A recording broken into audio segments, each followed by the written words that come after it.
नमस्कार दर्शक मित्रों, मैं हूं दिया खटवानी और स्वागत है आपका के न्यूज में। चले गौर करते हैं टॉप 100 समाचारों पर। अमेरिकी राष्ट्रपति जो बाइडेन के मुख्य वैज्ञानिक सलाहकार एंथनी फॉसी ने कोविड-19 से बचाव और देखभाल में भारतीय वैज्ञानिक मेधा के योगदान की सराहना की है। प्रधानमंत्री नरेंद्र मोदी वीडियो कॉन्फ्रेंसिंग के जरिए शनिवार को सुबह 11 बजे विश्व पर्यावरण दिवस कार्यक्रम में भाग लेंगे। यह कार्यक्रम पेट्रोलियम एवं प्राकृतिक गैस मंत्रालय और पर्यावरण, वन और जलवायु परिवर्तन मंत्रालय द्वारा संयुक्त रूप से आयोजित किया जा रहा है। नीति आयोग के सदस्य वीके सारस्वत ने कहा कि भारत ने कोविड-19 की दूसरी लहर का सामना काफी अच्छी तरीके से कर लिया है और इसलिए संक्रमण के नए मामलों की संख्या में काफी कमी आई है। वित्त मंत्री निर्मला सीतारामन शनिवार को पब्लिक सेक्टर और प्राइवेट सेक्टर की इंश्योरेंस कंपनियों के प्रमुख के साथ बैठक करेंगी। इस बैठक में महामारी के इस काल में प्रधानमंत्री जीवन ज्योति बीमा योजना और प्रधानमंत्री सुरक्षा बीमा योजना के दावों के त्वरित सेटलमेंट को लेकर चर्चा होगी।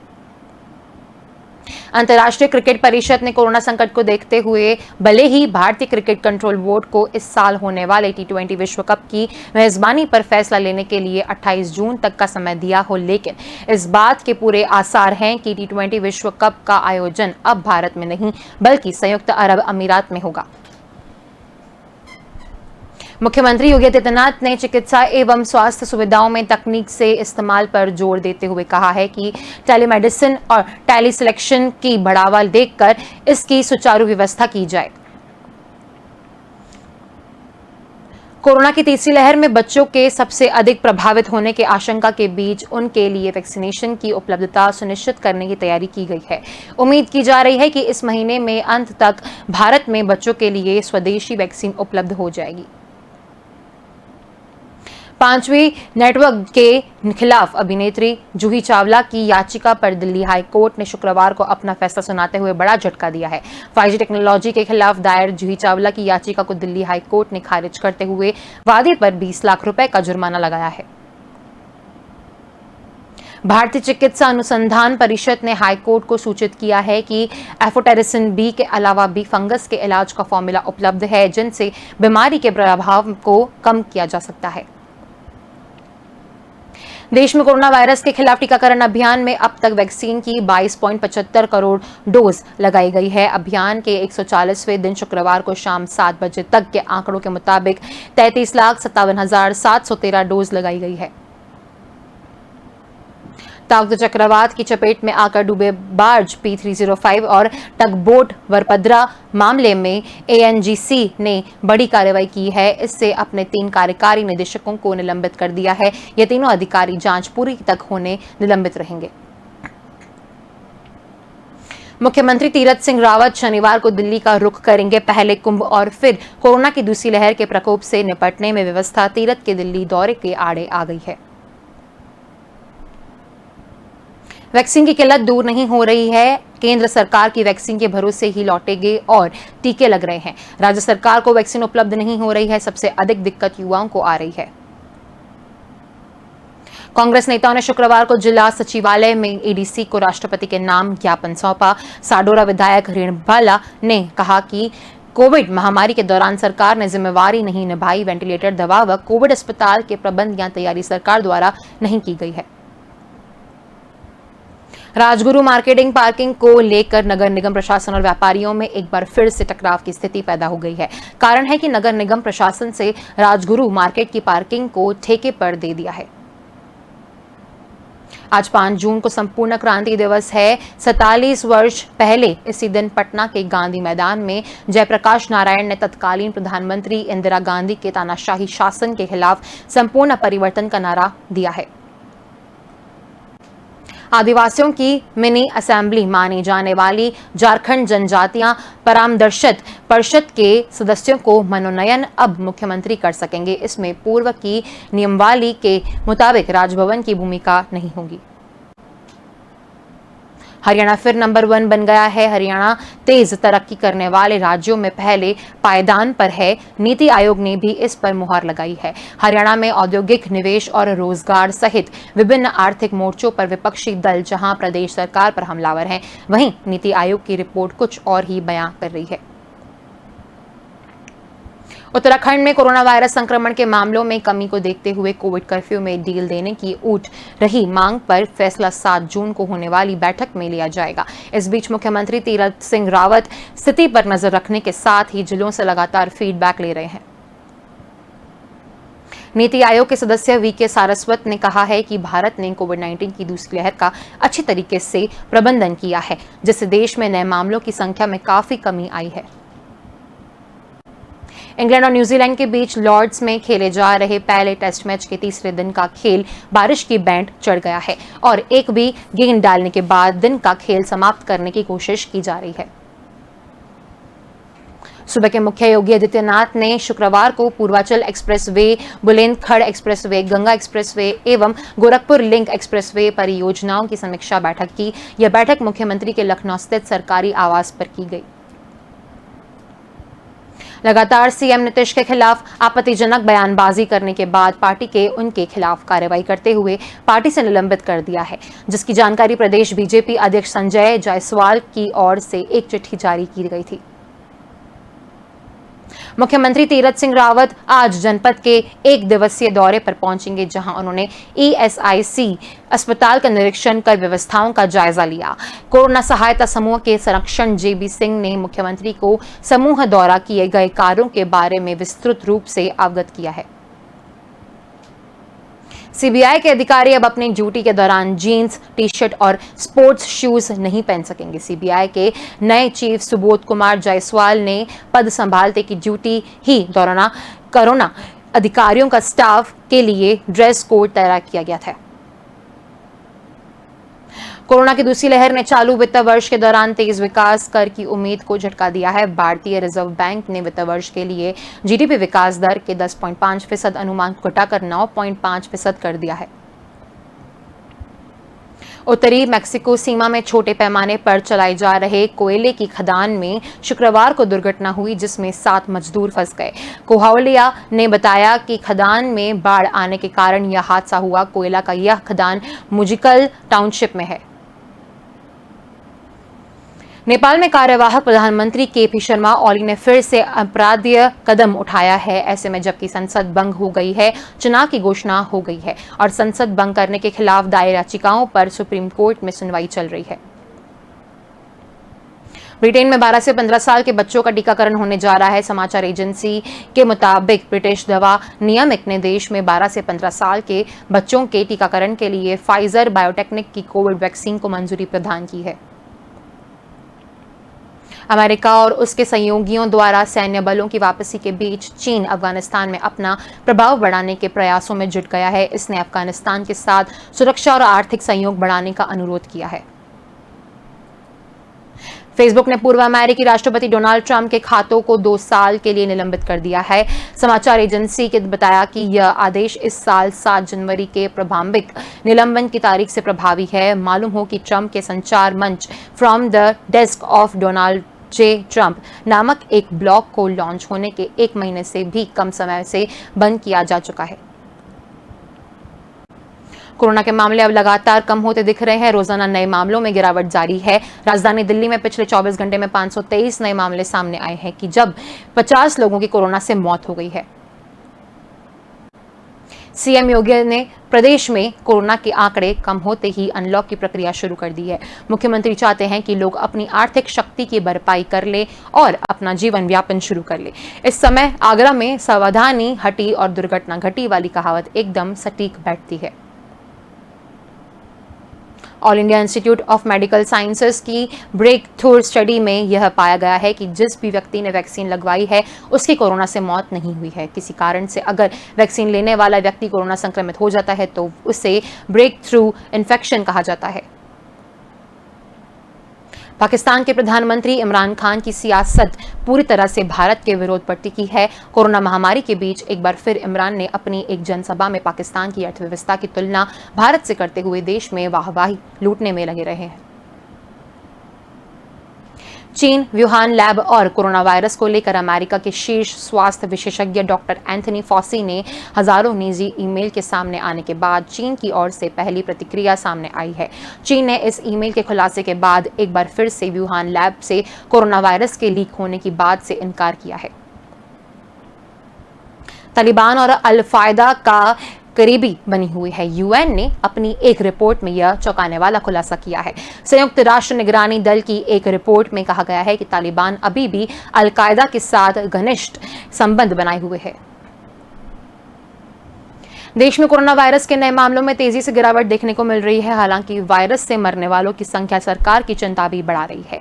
भारत में एक दिन में कोविड-19 के 1.20 लाख से अधिक मामले सामने आए हैं, जो 58 दिनों में सबसे कम है। लखनऊ क्राइम ब्रांच की टीम व पीजीआई पुलिस ने एक साथ कार्रवाई करते हुए मौके से 145 बाइक बरामद की है। यह बाइक अमित अग्रवाल के पार्टनर कुलदीप शुक्ला के घर से बरामद हुई है। कोरोना के बीच महाराष्ट्र में लगे लॉकडाउन को लेकर राज्य सरकार ने कहा है कि इसमें सोमवार से छूट दी जा सकती है। ये छूट राज्य में कोरोना संक्रमण के मामले, पॉजिटिविटी रेट और ऑक्सीजन बेड की उपलब्धता के आधार पर दी जा सकती है। गुजरात में भी रोजाना दर्ज किए जाने वाले मामलों में काफी गिरावट दर्ज की गई। कोरोना के मामलों में कमी के बाद गुजरात की विजय रूपाणी सरकार ने भी कई पाबंदियां डाल दी है। कोरोना के कम होते मामलों के बीच गुजरात सरकार ने शुक्रवार को घोषणा की कि राज्य के प्राइवेट और सरकारी कार्यकाल 7 जून से 100% कर्मचारियों के साथ काम कर सकते हैं। कोरोना वायरस को मात देने के बावजूद राजधानी दिल्ली में कुछ मरीजों के लिए महामारी से जंग अभी समाप्त नहीं हुई है। दरअसल कोरोना से उभरने के बाद भी कई लोगों के परेशानियां आ रही हैं। डॉक्टरों के मुताबिक राष्ट्रीय राजधानी के अस्पतालों के ओपीडी में गंभीर पोस्ट कोविड जटिलों वाले रोगियों की संख्या खतरनाक रूप से बढ़ रही है। कोविड-19 का डेल्टा वेरिएंट जो सबसे पहले भारत में आया गया था, ब्रिटेन में भी कहर बनकर सामने आया है। देश के वैज्ञानिकों का कहना है कि इस वेरिएंट के कारण देश के अस्पतालों में पहले से तुलना में अधिक लोगों को अस्पताल पहुंचाना पड़ सकता है। भारत में पिछले 24 घंटे में कोरोना के 1.20 लाख नए मामले सामने आए हैं। बीते 24 घंटे में कोरोना की चपेट में आए 3,380 संक्रमित मरीजों ने अपनी जान गंवाई है। राहत की बात यह है कि कोरोना से संक्रमित होने वाले मरीजों की संख्या रोजाना घटती जा रही है। 8 अप्रैल के बाद से आज सबसे कम नए मामले सामने आए हैं। कोरोना वायरस के खिलाफ भारत में टीकाकरण अभियान चल रहा है। ज्यादा से ज्यादा लोगों को टीका दिया जा रहा है ताकि वैश्विक महामारी पर काबू पाया जा सके। इस बीच नीति आयोग के सदस्य डॉक्टर वी.के. पॉल ने कहा कि भारत ने कोरोना वैक्सीन की पहली खुराक लेने वाले लोगों की संख्या के मामले में अमेरिका को पीछे छोड़ दिया है। मैक्सिको के पियोबेल राज्य से एक हैरान कर देने वाली घटना सामने आई है। पियोबेला राज्य में एक जगह है सांता मारिया जाकाटेकपेक। इसे कस्बे में किसान खेती करके अपना पेट भरते हैं, लेकिन इसी बीच उनके खेत में एक विशालकाय गड्ढा बन गया है। प्रदेश की भाजपा जदयू सरकार पर लालू परिवार ने जमकर हमला बोला है। हफ्ते भर की चुप्पी के बाद राजद प्रमुख लालू प्रसाद विधानसभा में नेता प्रतिपक्ष तेजस्वी यादव और रोहिणी आचार्य ने सरकार की नीतियों की आलोचना की है। उधर लालू के बड़े बेटे और हसनपुर विधायक तेज प्रताप यादव ने भी हाजीपुर सदर अस्पताल का दौरा किया है और नीतीश सरकार को खूब खरी खोटी सुनाई है। गूगल का video conferencing app Google Meet Bharat समेत कई देशों में ठप हो गया है। यूजर्स काफी समय से गूगल मीट ऐप का उपयोग नहीं कर पा रहे हैं। कई यूजर्स तो लॉग इन करते समय समस्या का सामना करना पड़ रहा है। केंद्रीय मंत्री प्रकाश जावड़ेकर ने पंजाब में राजनीतिक उठापक पर राहुल गांधी पर तंज करते हुए कहा है कि कांग्रेस नेता को दूसरों को भाषण देने से पहले अपनी पार्टी के शासित राज्यों को देखना चाहिए। प्रधानमंत्री नरेंद्र मोदी ने देश में कोविड-19 टीकाकरण अभियान की प्रगति के शुक्रवार को समीक्षा की और उसके बाद प्रधानमंत्री कार्यकाल ने कहा कि सरकार टीका निर्माताओं को उत्पादन इकाइयों में वृद्धि के साथ ही वित्त पोषण और कच्चे माल की आपूर्ति में भी मदद दे सकती है। रक्षा मंत्रालय ने भारतीय नौसेना के लिए 6 परंपरागत पनडुब्बियों के निर्माण को मंजूरी दी है। इस पर करीब 43,000 करोड़ रुपए लागत आने का अनुमान है। प्रोजेक्ट 75 इंडिया के तहत 6 पनडुब्बियों के निर्माण के लिए निविदा जारी करने की अनुमति दी गई है। मंत्रालय ने लगभग 6,800 करोड़ रुपए के हथियारों और उपकरणों की खरीदी से संबंधित प्रस्तावों को भी मंजूरी दी। भारतीय नौसेना के पास फिलहाल 15 पनडुब्बियां हैं। उसके बेड़े में 2 परमाणु पनडुब्बी आईएनएस अरिहंत और आईएनएस चक्र भी है। नौसेना ने ही योजना 24 नई पनडुब्बियों को हासिल करने की हिंद महासागर क्षेत्र में चीनी जहाजों की बढ़ती उपस्थिति के मद्देनजर अपनी पनडुब्बी संचालन और नौसेना बेड़े का उन्नयन भारतीय नौसेना के लिए सर्वोच्च प्राथमिकता कही है। नौसेना के लिए 6 पनडुब्बियां या निर्माण आत्मनिर्भर भारत अभियान के तहत किया जाएगा। प्रोजेक्ट 75 इंडिया के तहत 2 भारतीय कंपनियां एक विदेशी निर्माता के सहयोग से काम कर सकती है। वैश्विक नौसेना विश्लेषकों के अनुसार चीनी नौसेना के पास अभी 50 से अधिक पनडुब्बियां और लगभग 350 जहाज हैं। अगले 8 से 10 वर्षों में जहाजों और पनडुब्बियों की कुल संख्या 500 के पार जाने का अनुमान है। इजरायल 2 साल में 5वें चुनाव की तरफ जाने से फिलहाल बच गया है। 12 साल प्रधानमंत्री रहे बेंजामिन नेतन्याहू अब प्रधानमंत्री नहीं रहे। यह शेडेड पार्टी के चीफ और लेपिड प्रधानमंत्री बनेंगे, लेकिन एक्सपर्ट मानते हैं कि इस संगठन सरकार का लंबा चलना मुश्किल है। इजरायल में भारत की तरह कई राजनीतिक दल हैं, यानी बहुदलीय व्यवस्था है। इनकी विचारधारा भी अलग अलग है। ऐसे ताज़ा घटनाक्रम से ही समझ लीजिए नफ्ताली बेनेट जिस यामीना पार्टी के नेता हैं उसे आप राइट विंगर, दक्षिणपंथी या बहुत सामान्य तौर पर कट्टरपंथी पार्टी कह सकते हैं। 8 दलों के गठबंधन में यश एटेड पार्टी और राम पार्टी भी है। मजे की बात यह है कि यश मध्यमवर्गीय या रेस्ट्रेंट विचारधारा वाली पार्टी है। 2 साल में 4 चुनावों के बाद भी किसान पार्टी को अकेले के दम पर स्पष्ट बहुमत मिली है। संसद में कुल 120 सीटें हैं। बहुमत के लिए 61 सांसद चाहिए, लेकिन मल्टी पार्टी सिस्टम है और छोटी पार्टियां भी कुछ सीटें जीत जाती हैं। मार्च में जारी रिपोर्ट के मुताबिक नेताओं की लिक्विड पार्टी के पास 30 सांसद है। समर्थकों के साथ ये संख्या 52 हो जाती है। फिर भी बहुमत से 9 सीटें कम है। डिफेंस और फॉरेन पॉलिसी एक्सपर्ट हर्ष पंत इजरायल के मामलों पर पैनी नजर रखे हैं। ताजा घटनाक्रम पर पंत कहते हैं, इजरायल ने 2 साल में 4 चुनाव देख लिए हैं। विपक्ष दलों के गठबंधन का मकसद ही नेतन्याहू को कुर्सी से हटाना था। नए गठबंधनों में सभी पार्टियों की अलग अलग सोचा है। प्रधानमंत्री भी रोटेटिंग पॉलिसी पर होगा। राम पार्टी पहली बार किसी सरकार का हिस्सा बन रही है। वैक्सीनेशन को तेज करने की मांग करते हुए शुक्रवार को पूर्व मंत्री और विधायक जीतू पटवारी भावनाओं में बह गए। उन्होंने कहा कि इंदौर में प्रतिदिन 1 करोड़ वैक्सीन लगाना चाहिए। हालांकि इंदौर की कुल आबादी ही 35 से 40 लाख ही है। उन्होंने अपनी भूल को सुधारते हुए कहा कि प्रतिदिन 1 लाख वैक्सीन लगाना चाहिए। पटवारी के इस बयान के बाद भाजपा ने चुटकी ली है। चोरी के रास्ते बनी है। भाजपा की शिवराज ने एक नई शैली डेवलप कर ली है। उन्होंने कहा कि राशन की दुकान पर राशन सरकारी बांटता है। फोटो भाजपा के नेताओं का लगता है। कोविड संक्रमण से कई लोगों की मौत हो गई है। इस महामारी से लड़ने का एकमात्र उपाय वैक्सीन है। मोदी सरकार प्रतिदिन से हिसाब 16 लाख लोगों को वैक्सीन लगा पा रही है। राजनीति कर रहे हैं, अपना फोटो लगा रहे हैं। वैक्सीन लगवाने पर लोगों को प्रधानमंत्री मोदी के फोटो वाला सर्टिफिकेट मिलता है। ऐसे में जो कोविड से मर रहे हैं उन्हें सर्टिफिकेट में भी प्रधानमंत्री की फोटो होना चाहिए।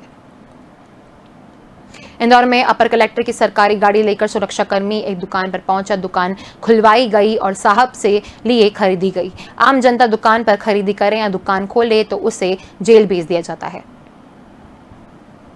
इंदौर में 2 दिन पहले गलियों में सब्जी बेचने वाले 208 लोगों को गिरफ्तार कर सेंट्रल जेल भेजा गया। इंदौर जेल रोड पर बुधवार दोपहर में अपर कलेक्टर की गाड़ी आकर रुकती है। उनका सुरक्षाकर्मी एक दुकान को खुलवाता है और उस पर से मोबाइल चार्जर लेकर वापस रवाना हो जाता है। मामले में अपर कलेक्टर बेड़ेकर ने बात की तो उनका कहना है कि मैंने दुकानें तो नहीं खुलवाई, दुकान खुली हुई थी। फिर मैंने फोन का कार्ड खराब था, मोबाइल चार्ज करने के लिए लिया था। बिन मोबाइल फोन से उच्च अधिकारियों और अन्य अधिकारियों से संपर्क करना मुश्किल था। अब सवाल ये उठता है कि क्या बिना अधिकारी के सुरक्षाकर्मी कहीं भी जा सकता है और किसी दुकान को खुलवा सकता है? ब्लैक फंगस से जूझ रहे मरीजों के लिए राहत की खबर है। हिमाचल प्रदेश के बद्दी स्थित फार्मा कंपनी से 24,000 इंजेक्शन की खरीदी के बाद शुक्रवार को सुबह इंजेक्शन की पहली खेप इंदौर एयरपोर्ट पर उतरी। पहली खेप में 12,240 एन्फोटेरिसिन बी इंजेक्शन आए हैं। हिमाचल प्रदेश से इंजेक्शन गुरुवार शाम 280 किलोमीटर का ग्रीन कॉरिडोर बनाकर दिल्ली तक लाए हैं। इंजेक्शन कुल 34 बॉक्स में आए हैं। एक बॉक्स में 360 वायल मौजूद है। इंदौर के प्रभारी मंत्री तुलसी सिलावट, संभायुक्त डॉक्टर पवन शर्मा और AKVN के MD रोहन सक्सेना के एयरपोर्ट पर इंजेक्शन रिसीव किए हैं। शुक्रवार सुबह इन्हें एयरलिफ्ट कर दिया इंदौर लाया गया है। शेष 12,000 इंजेक्शन 2-3 दिन बाद आएंगे। इसके लिए संभायुक्त डॉक्टर पवन शर्मा करीब 15 दिन से कोशिश कर रहे हैं। रोहन सक्सेना ने इंदौर के मरीजों की डिमांड निकालकर कंपनी को भेजा तो वह इंजेक्शन देने को तैयार नहीं है, लेकिन उसकी शर्त रखी है कि भुगतान एडवांस करना होगा। कंपनी के पास दूसरे राज्यों से भी डिमांड आने के लिए डॉक्टर शर्मा ने 2 अफसरों की एक और टीम भेजी ताकि कोई दूसरा राज्य हमारे इंजेक्शन न ले जाए। आयुर्वेद पद्धति से अपना इलाज कराने के लिए अमादा आशाराम ने राजस्थान हाईकोर्ट से निराशा हाथ लगने के बाद अब सुप्रीम कोर्ट में जमानत याचिका दायर की है। अगली सुनवाई 7 दिन बाद होगी। जेल से बाहर आने की छिपछपाहट में आशाराम अब तक करीब 25 जमानत याचिका दायर कर चुके हैं। नाबालिग छात्रा के यौन उत्पीड़न मामले में आजीवन कारावास की सजा काट रहा आशाराम जोधपुर जेल में कोरोना संक्रमित हो गया था। इसके बाद उसे इलाज के लिए जोधपुर एम्स में भर्ती कराया गया था। दौरान उसके अपना इलाज आयुर्वेद पद्धति से कराने के लिए 2 माह की जमानत मांगी थी। राजस्थान हाईकोर्ट ने एम्स से उसकी मेडिकल रिपोर्ट तलब की थी। एम्स के मेडिकल बोर्ड की रिपोर्ट में आशाराम को किसी प्रकार की कोई बीमारी नहीं थी।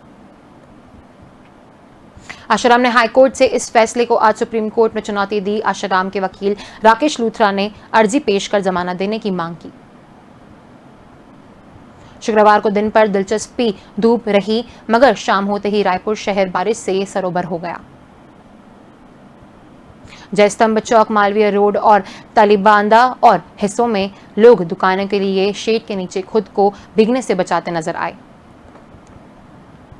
शुक्रवार की रात तक रायपुर, दुर्ग, बिलासपुर और सरगुजा में अंधड़ और बारिश की संभावना है। मौसम विभाग के एक्सपर्ट्स ने बताया कि हवा का एक चक्रवाती घेरा दक्षिण बिहार के ऊपर है। छत्तीसगढ़ के उत्तरी भाग में अरब सागर ने नमी तथा दक्षिण छत्तीसगढ़ में बंगाल की खाड़ी से नमी आ रही है। मौसम विभाग के वैज्ञानिकों ने शुक्रवार शाम को हुई बारिश का एनालिसिस किया। टीम ने पाया कि मौसम देर रात तक और आक्रामक होता सकता है। महाराष्ट्र में अनलॉक को लेकर महाविकास अघाड़ी ने नेताओं के बीच खड़े हुए कंफ्यूजन को लेकर नेता विपक्ष और पूर्व सीएम देवेंद्र फडणवीस ने ठाकरे सरकार पर चुटली ली है। शुक्रवार को पूर्व सीएम ने कहा कि पहले एक मंत्री ने महाराष्ट्र में अनलॉक की घोषणा कर दी है। इससे लोगों में खुशी की लहर दौड़ गई। अनलॉक के संबंध में नई नियमावली की घोषणा मुख्यमंत्री खुद करेंगे। फडणवीस ने कहा कि इससे यह लगता है कि अनलॉक का मुद्दा हो या कोरोना नियंत्रण समेत कोई और मुद्दा, महाविकास अघाड़ी सरकार ने आपसी तालमेल का अभाव है। ठाकरे सरकार पर कटाक्ष करते हुए कहा है कि किसी भी सरकार में पॉलिसी डिसीजन लेने का अधिकार मुख्यमंत्री का होता है। मुख्यमंत्री द्वारा घोषणा किए जाने से पहले ही 5-5 मंत्री खुद को मुख्यमंत्री समझते हुए घोषणाएं कर देते हैं। उन्होंने कहा कि अघाड़ी सरकार में कई बार कई घोषणाएं अलग अलग मंत्री करते हैं। देवेंद्र फडणवीस ने कहा कि राज्य में लॉकडाउन हो या नहीं हो, प्रतिबंध शिथिल हुए या नहीं हुए हैं, इस बारे में फैसले कंफ्यूजन को दूर किए जाने की जरूरत है। केशवपुरा इलाका स्थित रामजांकनी मंदिर के पास देर शाम एक युवक बंद मोबाइल टावर पर चढ़ गया, जिससे शहर में हड़कंप मच गया। सूचना पर महावीर नगर पुलिस मौके पर पहुंची, युवक को समझाने की कोशिश की, लेकिन वह अड़ गया था। युवक की मां का कहना है कि पुलिस ने उसकी बाइक करीब 1.5 माह पहले जब्त कर ली थी। उसे छोड़ने के बदले पुलिस 10,000 रुपए मांग कर रही थी। पुलिस ने परेशान होकर वह टावर पर चढ़ गया है। रात को पाकिस्तान से 30 करोड़ रुपए की हेरोइन लेने के बाद भारत की तरफ से तस्करों के पाकिस्तान की ओर से पत्थर फेंके हैं। पाकिस्तानी रेंजर्स की भूमिका में कटघरे में है। अब 5 एजेंसियों इस बात की जानकारी जुटाने में लगी गई है कि आखिर किस तरह पाक रेंजर्स तस्करों को सपोर्ट कर रहे हैं। बॉर्डर पर पहुंच जाने का यह सिग्नल था ताकि आगे का काम पाकिस्तानी तस्कर कर सके। इसके बाद उधर से पाइप डाला माल लेकर भागते, उससे पहले बीएसएफ ने फायरिंग की दी। टॉप 100 खबरों में बस इतना ही। अधिक जानकारी के लिए देखते रहिए के न्यूज़। नमस्कार।